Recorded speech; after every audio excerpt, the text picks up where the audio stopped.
जैसे हम दूध, दही, फल, मेवे आदि से अपने शरीर को हष्ट-पुष्ट करते हैं, शरीर की शक्ति के लिए कई प्रकार के व्यायाम भी करते हैं।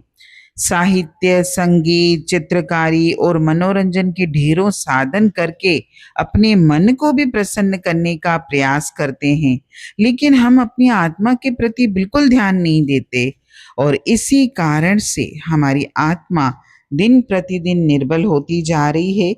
शरीर, मन और आत्मा का अपना-अपना आधार है और अपना-अपना आहार है। हम शरीर को और मन को तो उसका भोजन दे देते हैं, लेकिन आत्मा को उसका भोजन नहीं देते और इसीलिए हमारी आत्मा कमज़ोर होती जा रही है, निर्बल होती जा रही है, क्षीण होती जा रही है।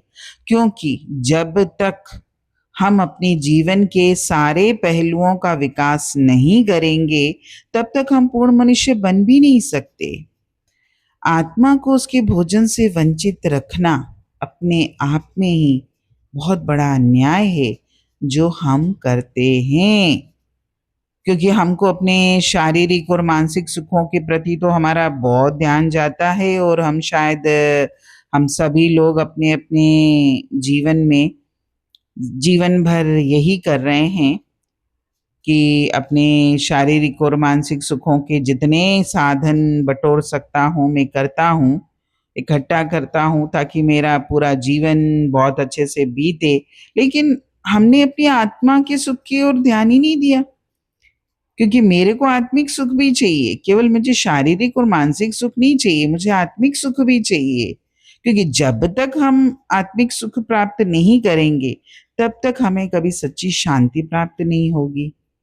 और आत्मा का भोजन तो उस परमात्मा का नाम है और आत्मा की हस्ती का वास्तविक आधार भी परमात्मा का नाम ही है और आधार के बिना तो कोई वस्तु टिक ही नहीं सकती। जब तक हम आत्मा को परमात्मा में लीन करके सबल नहीं बनाएंगे, अज्ञानी से ज्ञानी नहीं बनेंगे, भिक्षुक से दाता नहीं बनेंगे, तब तक हमारा मनुष्य जन्म सफल नहीं होगा। हमको ये मनुष्य जन्म मिला ही इसलिए था कि मैं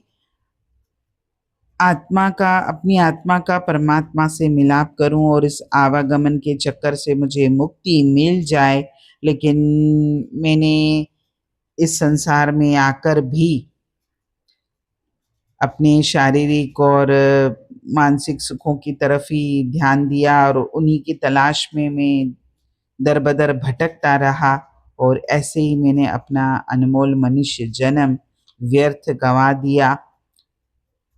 अगर हम अपनी आत्मा की भोजन की तरफ, अपनी आत्मा की प्यास की तरफ, अपनी आत्मा की तरफ ध्यान नहीं देंगे, तो हमको जो ये मनुष्य जन्म मिला है, वो व्यर्थ ही चला जाएगा और आत्मा का परमात्मा से कभी मिलाप नहीं होगा, जो कि मेरा इस जन्म में आने का मूल उद्देश्य है और मैंने अपने इस मूल उद्देश्य को ही भुला दिया है। हरि ओम।